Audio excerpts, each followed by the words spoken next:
You first. When you take a look at both of these QBs, who had the most impressive start so far in the preseason? Well, to me, it was Shedeur. I didn't see any interceptions when he was out there. Didn't see anything like that. I mean, don't get me wrong. I don't think Dillon Gabriel did a bad job. I was impressed with the brother, but I'm going to go with Shedeur. You know, the pressure was on him. The spotlight was on him. Stephen A. Smith didn't just call out Dillon Gabriel. He held him accountable and made him rethink his comments. The moment Dillon Gabriel spoke and went after Shedeur Sanders, it wasn't a minor slip. He crossed the line and stepped directly into Stephen A. Smith's wheelhouse. And Smith answered with a clear, direct response that left no room for misinterpretation. The comparisons were emanating from the media more so than anybody else. And that's what I think, that's exactly who I think he was directing his comments towards. Having said that, Dillon Gabriel, respectfully, it was stupid. A very dumb comment to make. First of all, let me tell you something right now. In every walk of life, far beyond the parameters of a football field. This wasn't casual sports commentary, it was a decisive critique. Dillon Gabriel's comments were taken apart by Stephen A. Smith with clear, direct points. Gabriel, a quarterback with solid stats but limited top-level achievements, chose to take a public shot at Shedeur Sanders. Shedeur, who has handled sustained media scrutiny and on-field expectations, became the target of an unnecessary criticism. Smith responded by challenging Gabriel's standing to make that claim, and by defending Sanders on the facts. The outcome was clear. Gabriel overreached, and Sanders didn't deserve the hit. Dan Orlovsky would sit up here in comparison to Shedeur Sanders, who did no such thing, and say, hey, thought he looked better. I got to give him the edge here. I thought it wasn't bad. A pick six and a fumble, and we can get over fumbles. Have you heard anybody say that? I know it's possible. Have you ever heard anybody say, we get over? Stephen A. Smith responded immediately. As soon as Dillon Gabriel made his comments about Shedeur Sanders, Smith delivered a clear, point-by-point critique that drew national attention across the NCAA media cycle. Dillon Gabriel has a reputation as a good quarterback, not a dominant one. He can post strong numbers against opponents like Tulsa, but his performance has been inconsistent when the stakes and competition rise to playoff level. Well, those who produce get treated differently than those who don't. What he said echoes the mentality of all of America practically, and most certainly the world, as we see things being globalized more and more every day. It was a stupid, idiotic, immature comment, because clearly you were feeling the heat because a lot of people was talking about how Shedeur should be QB. Dillon Gabriel is a capable quarterback, but not a standout. Even so, he chose to talk down to Shedeur Sanders, a quarterback who has navigated constant scrutiny and pressure and still represents the future of a program that was struggling before he arrived. The comparison was weak. The criticism was unnecessary. Stephen A. Smith recognized that and dismantled Gabriel's argument with a clear, direct response. How the Browns react to this, how the locker room reacts to this, how Shedeur reacts to this, because it was a clear shot at Shedeur. But let's say Dillon Gabriel's talking about the media. How could you be a brand new quarterback in the NFL and the first time you get behind a mic after your first game, you throw the media under the bus? That's arrogance. Stephen A. Smith excels in moments like this. When Dillon Gabriel made his remarks about Shedeur Sanders, Smith responded with a focused, direct critique. He questioned Gabriel's standing to make that claim, noting that Gabriel has transferred between programs and has not been a Heisman finalist. Without theatrics, Smith laid out why Gabriel's resume doesn't justify taking public shots at Sanders. Smith's point was clear. Targeting Shedeur Sanders, a quarterback central to his program's future and consistently under intense scrutiny, was misplaced. Gabriel's criticism lacked the substance to support it, and Smith methodically showed why. Content today on his 42nd I want you to be meaner. Birthday. That's number one. Number two, after the game, the Browns head coach Kevin Stefanski said there was a mix-up in the routes and that players were in the area that they shouldn't have been. Look at Stephen A's face. Look at Stephen A's face.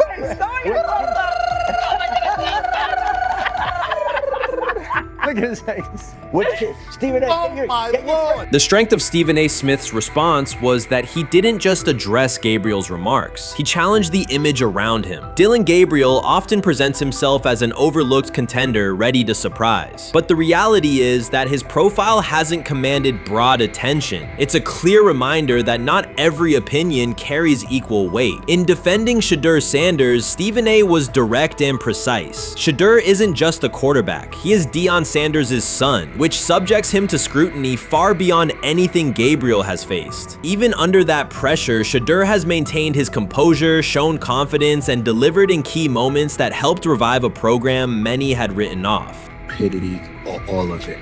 I thought it was a clear shot at Shedeur due to the fact that his Oregon coach threw a shot at Coach Prime and Shedeur during their meeting at Colorado last year. But you know what? The cream rises to the top. Let's see what happens this week. I see a lot of the media talking about they think it was about the media and not about Shedeur.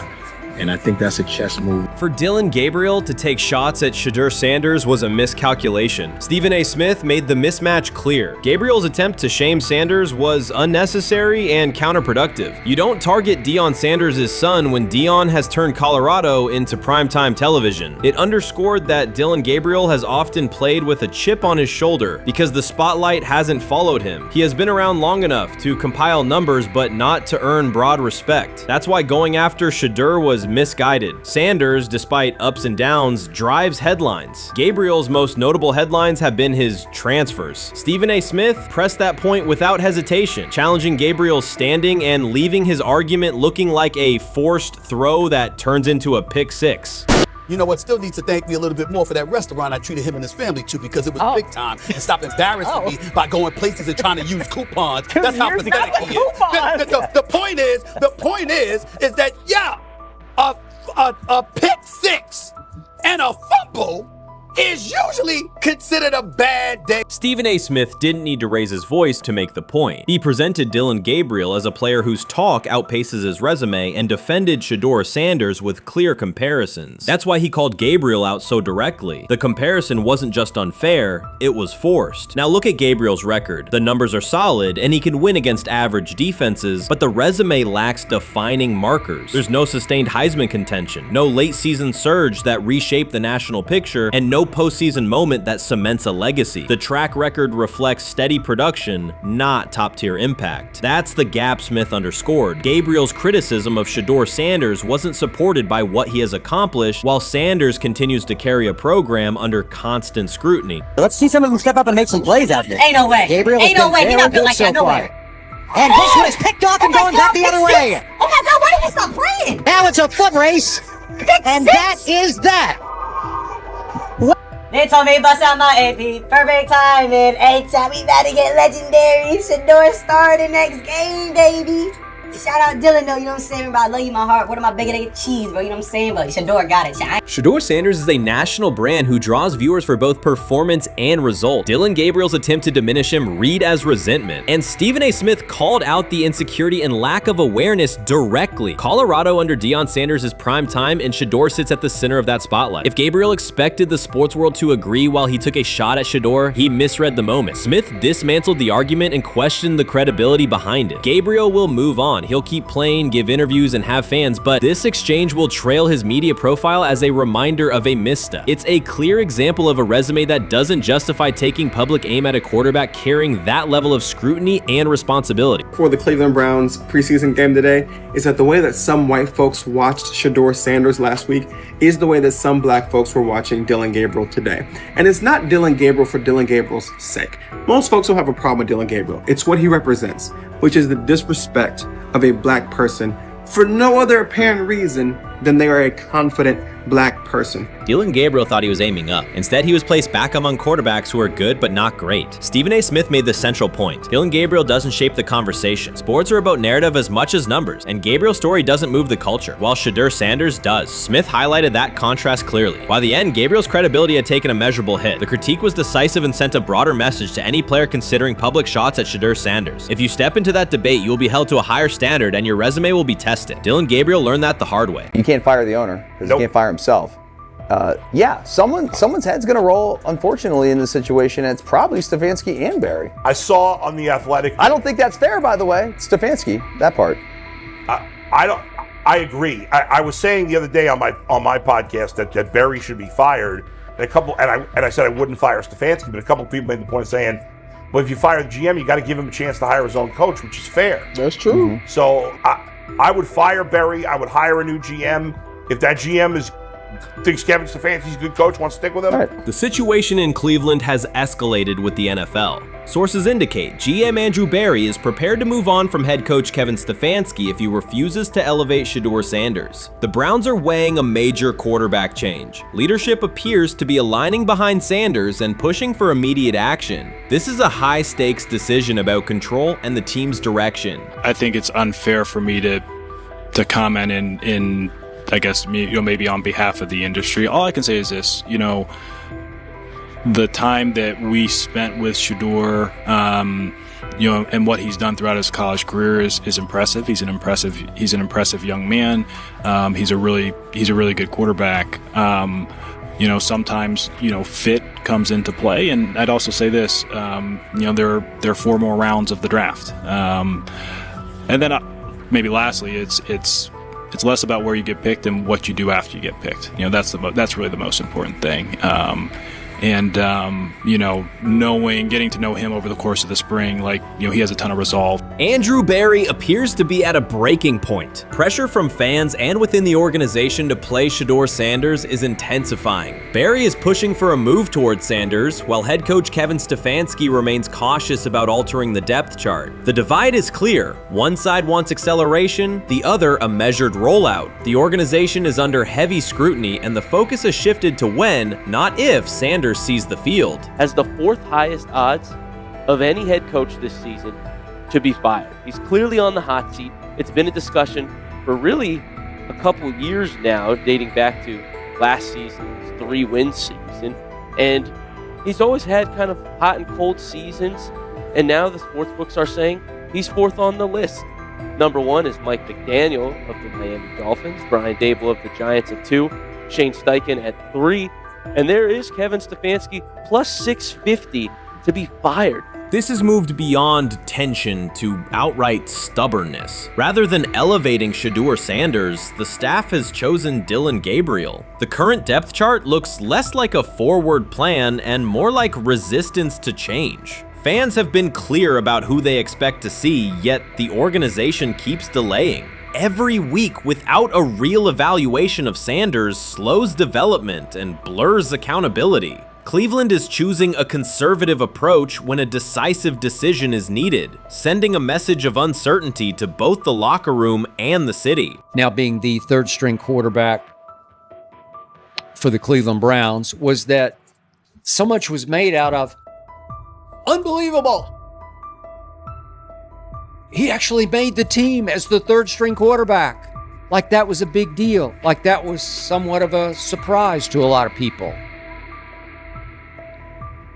He should have been the 1st pick in the draft. Kevin Stefanski appears to be doubling down to validate his approach. Despite sustained demand from Browns fans to see Shedeur Sanders reflected in chants, merchandise, and constant discussion, he continues to keep Dillon Gabriel in front on the depth chart. The decision functions as an assertion of control rather than a response to momentum. Even with clear signals from the fan base, Stefanski is staying with Gabriel and delaying a full evaluation of Sanders. It is a deliberate choice to maintain his plan and pacing, not to accelerate change. Cleveland is prioritizing continuity over recalibration, keeping any transition to Sanders on hold. But yeah, the Browns are in a tough spot. They have wasted. You traded a ton of high draft capital to get Deshaun Watson. You've gotten nothing out of Deshaun Watson and missed an opportunity. who knows who they would have drafted. Now, maybe they would have screwed up those picks and the Browns would still be in bad shape.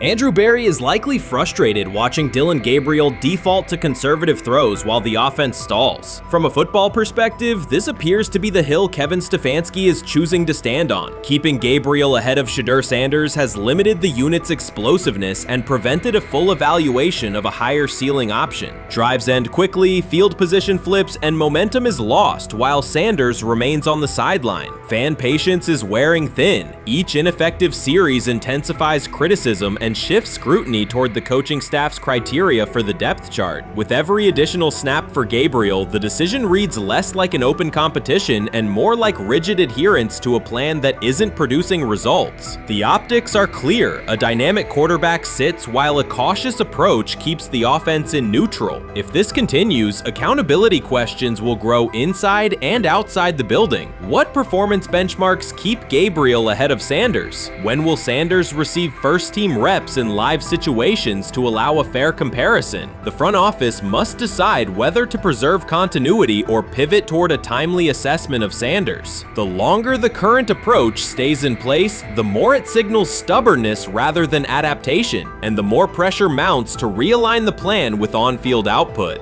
I honestly see it happening if the Browns lose a bunch of games. Like if they get 5 wins or less, I see the report coming out now that Stefanski will be fired. I don't want it to happen. I want the Browns to be good, win a bunch of games. I think that they're going to be a team that is slept on and can at least get 7 wins, which is why if they don't, I see Stefanski getting all the blame for that, and there'll be a new coach in Cleveland. Because their players, to me, are there once again. We've talked about the incredible rookie class. The approach in Cleveland lacks consistency. One week, Andrew Berry signals he wants Shedeur Sanders on the field. The next, Dillon Gabriel gets the reps and the plan stays conservative. Through it all, Kevin Stefanski shows limited urgency despite pressure on his job security. Fans are asking for an offense that can push the ball, change field position, and produce points. Instead, the unit leans on short throws and cautious sequencing. Gabriel's play keeps the ceiling low and momentum static, while a full evaluation of Sanders is postponed. The result is growing frustration and a clear disconnect between the front office, coaching staff, and expectations in the stadium. The NFL tried to teach him and his father a lesson. You don't act like that. You don't talk like that before a draft. We'll show you how our game is played. We will watch you plummet all the way. I think he would have gone undrafted except for that owner in Cleveland. And he is the key to everything because he is something of an against the grain maverick owner. He's kind of a wannabe Jerry. Fan speculation is growing. Some believe Kevin Stefanski lacks confidence in Shedeur Sanders. Others think he's prioritizing Dillon Gabriel for reasons unrelated to performance. A more extreme view claims Stefanski is manipulating outcomes to secure a buyout. Whatever the motive, the risk is clear. This approach is straining his relationship with GM Andrew Berry and alienating the fan base. Pressure is rising, Berry's patience is running out, and supporters have shifted from requests to demands. If the current plan continues, calls for a change in quarterback and accountability will intensify.